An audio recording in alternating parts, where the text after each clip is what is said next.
자신의 부모님을 모친 혹은 부친이라 그렇게 부르지요.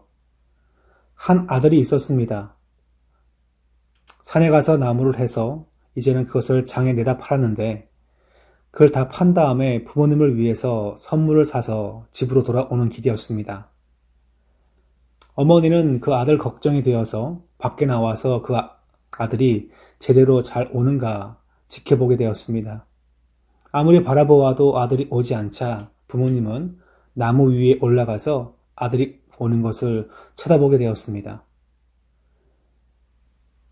한참 뒤에 아들이 돌아와서 어머니한테 묻습니다. 어머니, 왜 나무 위에 계십니까? 내려오세요. 그리고 어머니가 내려오자 그 부모님을 자기 지게 위에 태워서 그리고 집에 돌아왔습니다. 그래서 한문에 보면 어버이 친자 혹은 사랑스러울 친자를 보면 나무 위에 올라가서 멀리 바라보는 것을 가리켜서 친할 친자, 사랑스러울 친 그렇게 부릅니다. 그분을 나무에서 내려서 자기 지게 위에 지어서 집에 돌아오는 것을 효라 그렇게 부릅니다. 이 한문을 중학생 때 처음 배웠는데 그걸 보면서 나는 어머니를 내 어깨에 짊어질 힘이 없는데 그런 생각을 해보았습니다. 그런데 그 앞에는 이 효 앞에는 바로 친자, 어버이 친자가 중요하다는 것을 이 한문이 우리에게 보여줍니다. 부모님의 마음을 이 한문 글자가 우리에게 잘 보여줍니다. 자녀가 잘 돌아오고 있는가 학수고대하는 어머니의 마음이 바로 이 한문을 보면서 느끼게 됩니다. 또한 우리는 성경 말씀을 통하여서 내 부모를 공경하라 그리하면 내 하나님 여호와가 내게 준 땅에서 내 생명의 길리라 십계명 말씀을 보면서 부모 공경의 중요성을 또한 배웁니다. 왜 우리는 부모님을 공경해야 할까요? 그것은 마땅히 우리가 해야 되는 사명입니다. 지금 여기에 보면 내 부모를 공경하라에 나와 있는 이 공경의 본래 뜻은 존경하다 혹은 영광되게 하다의 뜻이 있습니다. 히브리어 그 원문을 보면 강세형을 쓰고 있는데 그래서 좀 더 새롭게 번역하면 반드시 공경하라, 반드시 부모를 영광스럽게 만들어라 그런 뜻이 됩니다. 반드시 공경하라 이 말씀은 그 누구도 예외가 없다는 것을 뜻하지요. 혹시 부모에게 인격적인 결함이 있거나 도덕적인 문제가 있다고 하여도 그것과 관계없이 공경해야 한다는 뜻입니다. 몇 년 전에 세상에 나쁜 개는 없다라는 TV 프로그램이 아주 유행이었습니다. 최근에 보니까 세상에 나쁜 자녀는 없다라는 책이 몇 권 나왔습니다. 주인이 개를 잘못 키운 것이지 개는 잘못이 없다. 개는 충분히 잘 교정될 수 있다. 그런 것을 그 TV에서 보았습니다. 근데 그 책 제목을 보니까 기분이 참 좋지 않았어요. 부모가 잘못 가르친 것이지 자녀는 충분히 잘 가르치면 바르게 성장할 수 있다. 그 말 자체가 나쁜 것이 아니라 부모가 나쁘다면 그럼 공경을 하지 말아야 되는가? 그런 반대적인 뜻을 품을 수 있기 때문이지요. 부모가 어떤 형편이든 부모를 공경하는 것은 하나님의 명령이십니다. 이 세상에 완전한 부모님은 없습니다.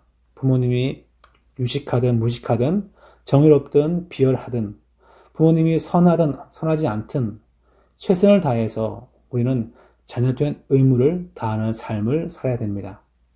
부모가 부족하고 흠이 있어도 혹 나에게 상처 준 것이 있다 할지라도 일단은 마땅히 공경하는 것이 하나님의 뜻이란 것을 주님의 말씀이 우리에게 알려줍니다.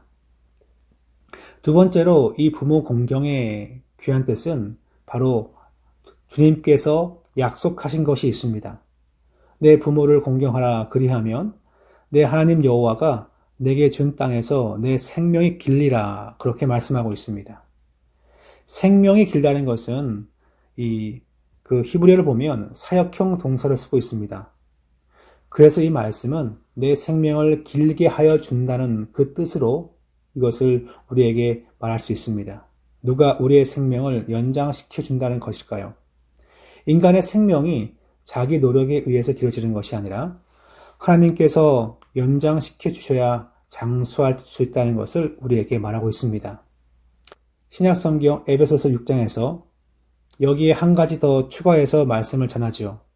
내가 잘 되고 땅에서 장수하게 된다. 그렇게 약속합니다.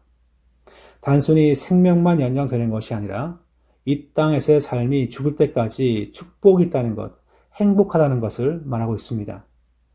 부모를 공경하는 자의 생명이 다하는 그날까지 그의 인생을 하나님께서 책임져 준다는 약속 있는 말씀입니다. 제가 왜 이 단어를 반복할까요? 약속. 그것은 다른 계명에 비하여서 다른 계명은 네가 이거 하면 내가 뭐 줄게. 그것을 명시적으로 밝히지 않지만 부모 공경만큼은 하나님께서 상을 이와 같이 걸고 있다는 것이지요. 내가 잘 되고 땅에서 장수하리라. 잘 된다는 것은 물질적인 축복을 의미합니다. 즉 땅에서 장수한다는 것은 건강과 장수의 축복을 함께 받는다는 것을 말하고 있습니다. 성경 어디에도 이와 같은 약속 있는 명령은 거의 없습니다. 사실 우리가 예수 믿으면 하는 일마다 잘 됩니까? 형통합니까? 땅에서 잘 되고 장수합니까? 성경은 그런 약속을 잘 말하지 않습니다. 오히려 예수 믿으면 힘든 십자가의 길을 가야 한다. 그렇게 우리에게 경고는 할 수 있습니다. 그러나 이와 같이 약속을 걸었다는 것은 하나님께서 그만큼 마음을 두시고 뜻을 두어서 우리에게 강조했다는 것을 충분히 짐작할 수 있습니다. 그리고 그 백성이 잘 되는 방법을 이와 같이 알려주신 것입니다. 그렇다면 우리는 부모님을 어떻게 공경해야 할까요? 우리는 자주 부모 공경에 대한 것을 듣습니다. 우리가 일생을 살면서 그 성장 시기에 따라서 해야 될 부모 공경의 방법을 성경을 통해서 나누고자 합니다. 첫 번째는 어린 시기에는 부모에게 순종함을 통해서 공경하는 것입니다. 누가복음 2장 51절 말씀 보면 예수께서 함께 내려가사 나사렛에 이르러 순종하여 받드시더라 그 말씀이 나와 있어요. 어린 자녀들이 부모를 공경하는 방법은 부모의 말씀에 순종하는 것을 배우는 것입니다. 어린 자녀들이 부모를 깔보거나 조롱하거나 무시하는 경우는 거의 없습니다. 그렇지만 인간은 본능적으로 어릴 때부터 부모의 말을 듣지 않으려고 하는 아이들이 참 많습니다. 이런 시기의 자녀들은 부모의 말에 반항을 하며 고집을 부리는 경우가 많습니다. 심지어 유치원 다니는 그 아이가 손 안 씻을 거야, 이빨 안 닦을 거야, 나 삐뚤어질 거야, 그런 식으로 말을 하기도 합니다. 그래서 요즘 아이들에게 심부름시키기가 아마 겁날 수도 있습니다. 사춘기가 되면 아이들의 반응은 더욱더 극에 달합니다. 아이들은 부모한테 말하지요. 엄마가 나한테 해준 게 뭔데? 한 대 때려주고 싶지만 때린다고 교육적 효과가 덜하기 때문에 참습니다. 이런 시기는 아이들이 논리나 이성보다는 권위를 가지고 학습을 해야 하는 시기인데요.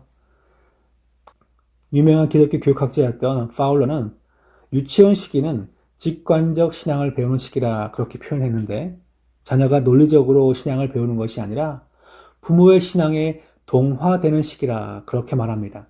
부모 공경이 하나님의 뜻임을 보여주고 실천하는 모습을 보여주면서 자연적으로 그 자녀 역시 부모 실천에 동화되는 것입니다.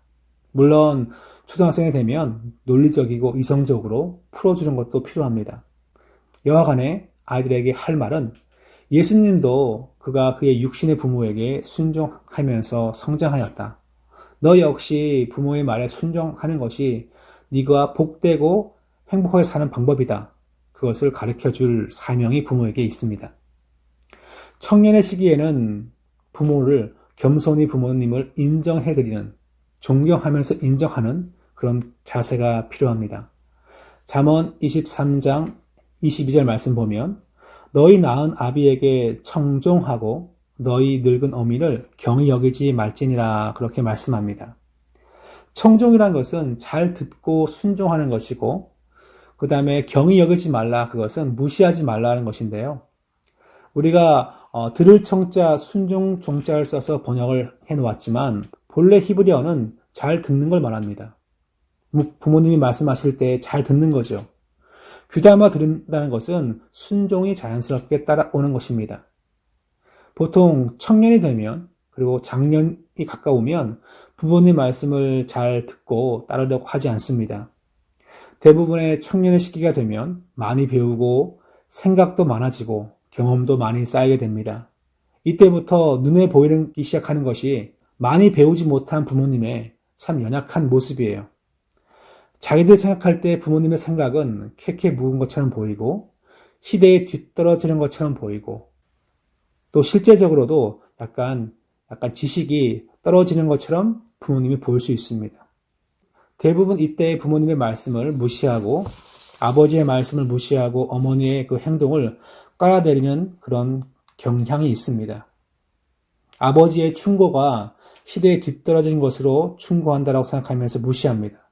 어머니의 그 행동이 못 배워서 저렇게 하시는구나 라고 생각하면서 뭐라고 말하면 짜증을 내거나 내리까는 경향이 있습니다. 참 중고등학교 시절 그리고 청년 시절에는 부모를 무시하지 않고 청종하고 그래야지 하나님이 주시는 행복한 삶이 있다는 것을 자녀에게 명확히 가르쳐야 한다는 것입니다. 장년의 시기에는 바로 부모님의 은혜에 보답하는 삶을 살아야 됩니다.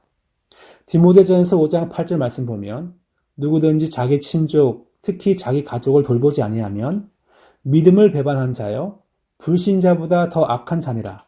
그렇게 말씀합니다. 이 말씀 보면 부모 공경하는 것을 믿음과 관련하여서 설명하고 있습니다. 장년의 시기가 되면 부모의 경우 더 이상 스스로 자신을 돌볼 수 없는 시기가 됩니다. 그래서 이 계명은 이런 힘든 것을 겪고 있는 부모를 향하여서 자녀들이 책임을 갖고 있다는 것을 강조하고 있어요. 부모들이 더 이상 자신들을 돌볼 수 없는 때가 되었을 때 나이 드는 부모들을 돌보지 않는다면 그것은 사회적인 죄가 아니라 믿음의 죄라는 것을 말합니다. 영적인 죄라는 것을 성경이 강조한 것이지요. 왜 많은 자녀들이 나이든 부모님을 잘 모시지 않습니까? 솔직히 말하면 돈의 문제에 걸려 있습니다. 부모님은 우리를 어떻게 키웠습니까? 그분들은 우리를 키우실 때 그 어떤 것도 아까워하지 않고 아낌없이 주었습니다. 돈이나 정성이나 그분의 생명까지도 아깝지 않게 느끼셨습니다. 작년에 잃은 자녀가 정말 믿음의 성도라면 그 자녀는 반드시 부모를 존중히 여기는 태도, 그것은 믿음 생활이라는 것을 성경이 말하고 있습니다. 그렇다면 마지막으로 어디까지 우리에게 참 부모일까요? 사실 부모님이 살아계시지 않을 수도 있습니다. 살아계시지 않는 경우로 할지라도 이 부모 공경에 대한 이 계명은 순종해야 합니다. 레위기 19장 32절 말씀 보면 너는 샘머리 앞에서 일어서고 노인의 얼굴을 공경하며 내 하나님을 경외하라. 나는 여호와이니라. 그렇게 말씀합니다. 성경학자들은 대부분 이 부모 공경에 대한 계명을 자기 부모에게 국한시켜야 한다고 말하지만 우리 장로교 전통에서는 그렇지 않습니다. 사회적으로 확대되어져서 부모를 이해합니다. 그래서 샌머리, 그 머리가 흰머리라 할지라도 그 앞에서 일어선다, 즉 공경의 태도를 취해야 한다는 것을 말하고 있습니다. 노인의 얼굴을 공경하며 라고 말하고 있죠. 말씀이 재밌는 것은 하나님 경외하라라는 것과 노인 공경하라는 것을 병렬 구조로 취하고 있습니다. 하나님을 예배하고 경외하는 것은 노인 공경과 같은 것으로 같은 수준이라 그렇게 말할 수는 없겠지만 병렬 구조로 보았다는 것은 우리에게 노인 공경의 중요성이 중요함을 말하고 있습니다. 자, 왜 우리는 주변에 그 노인이나 혹은 스승들을 귀하게 여겨야 됩니까? 가끔 성경을 보면 노인들을 가리켜서 아버지 그렇게 부를 때가 있어요. 실제로 중동 지역에서 선교하시는 분들의 복을 들어보면 그냥 시장에서 그냥 엄마 아빠 그냥 그렇게 부른대요. 그리고 사실 이 아시아 문화에서는 남의 집의 그 부모님을 어머님, 아버님 그렇게 부르지요. 그것은 저희 한국만의 전통이 아니라 아시아 문화의 전통입니다. 성경은 아시아 문화 가운데 기록되었는데, 그래서 실제로 남의 부모도 아버지다, 어머니라 그렇게 부를 때가 많습니다. 우리는 가정에서 부모에게 공경하는 자세를 취해야 되지만 더 나아가서 주변 어른들에 대해서도 그와 같은 공경의 마음을 주님을 믿는 자라면 표해야 한다는 것을 말씀이 말하고 있습니다. 지금 우리 사회는 이런 도덕이 무너졌습니다. 아주 심각하게 무너졌지요. 그래서 마음에 들지 않으면 대통령도 짐승으로 묘사하고 마음에 들지 않으면 학교 교사도 별명을 지어서 부르시오. 마음에 들지 않으면 젊은이들은 어른들을 공경하지 않고 학생들은 선생님들을 공경하지 않고 후배들은 선배를 공경하지 않고 후임병은 선임병을 무시하고 심지어 저 같은 목회자를 물론 제가 공경받는 걸 좋아하진 않지만 또 싫어하지도 않습니다. 이렇게 목회자를 공경하지 않는 시대에 우리가 살고 있습니다. 이런 사회는 하나님께서 원하시는 사회는 결코 아닙니다. 하나님이 원하시는 사회는 자녀들이 부모님을 공경하고 젊은이가 노인을 공경하고 모든 자가 마땅히 공경해야 할 대상들을 공경하며 존중하며 복종하는 사회라는 것을 성경 말씀이 보여줍니다. 누가복음 15장 18절과 21절 말씀 보면 탕자에 대한 말씀이 기록되어 있습니다. 이 말씀에 보면 탕자가 집을 나가서 부모님 재산을 다 탕진해버리고 그가 돼지 먹거리를 먹으면서 힘들어하고 있을 때 그런 이와 같은 마음의 고백을 합니다. 내가 일어나 아버지께 가서 이르기를 아버지 내가 하늘과 아버지께 죄를 지었사오니 이 말씀을 가만히 보면 이 탕자는 아버지께만 죄를 지은 것이 아니라 하늘에게도 죄를 지었다 그렇게 말합니다. 하늘은 의미적으로 하나님을 의미하겠지요. 그렇다면 이 탕자의 고백은 탕자가 효자가 되어서 돌아올 때 그의 마음의 고백은 아버지께만 내가 불효한 것이 아니라 하나님께도 불효했습니다. 그 고백을 하고 있습니다. 또다시 21절 말씀 보면 이렇게 말합니다. 아들이 이르되 아버지 내가 하늘과 아버지께 죄를 지었사오니 지금부터는 아버지의 아들이라 일컬음을 감당하지 못하겠나이다. 아버지께 직접 와서 또 하는 고백이 내가 아버지께만 범죄한 것이 아니라 하늘에게도 범죄했습니다. 내가 부모님에게만 불순종한 것이 아니라 하나님에게도 불순종했습니다. 그런 고백을 탕자가 하였습니다. 이 고백은 참 의미가 깊습니다. 왜냐하면 부모님께 돌아올 때 효자로 바뀌어질 때 그 마음 역시 하나님을 향하여서 부모님이 알고 있는 그 하나님을 나의 하나님으로 여기면서 다시 죄 고백을 했다는 것이 중요하지요. 그렇습니다. 우리가 자녀를 키우다 보면 그 자녀가 믿음 안에서 항상 잘 성장하진 않습니다. 공부도 열심히 하지 않는데 그 믿음 생활도 열심히 하지 않습니다. 자녀가 잘 먹고 잘 살지도 못하면서 믿음 생활도 열심히 하지 않아요. 더 안타깝죠. 그런데 그가 나중에 부모님을 기억하면서 돌아올 때 아버지 집을 부모님 집을 생각하며 돌아올 때 단순히 부모님께만 회개하는 것이 아니라 하나님에게도 회개한다는 것을 이 말씀이 보여주고 있습니다. 그러므로 우리는 자녀가 지금 믿음으로 잘 성장하지 않는다 할지라도 포기하지 마시고 적어도 그가 효자, 효녀가 되도록 우리가 가르치고 양육할 사명이 저에게 있습니다. 효자는 반드시 그 부모님 앞에 돌아올 때 반드시 회개까지 한다는 것을 이 말씀이 우리에게 영적 위로가 되는 것이지요.